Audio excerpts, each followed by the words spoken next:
Magandang hapon po.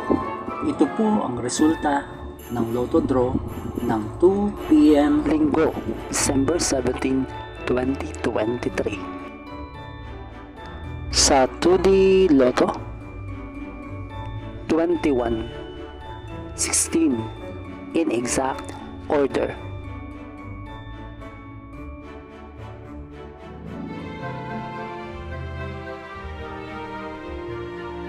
Sa 3D Lotto,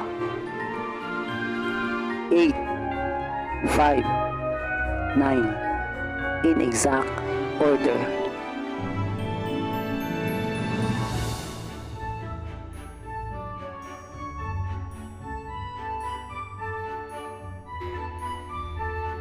Ito po ang mga paalala sa mga Lotto winners at paraan kung paano makuha ang napanalunan. Ito po ang mga paalala sa mga Lotto winners at paraan kung paano makuha ang napanalunan.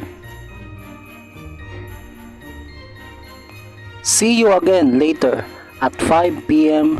Lotto results para sa 2D Lotto at 3D Lotto. Kung nagustuhan mo ang video ito, please like, share at i-subscribe mo na yan para lagi ka-updated sa mga bagong Lotto results ngayon. Thank you for watching this 2 p.m. Lotto results.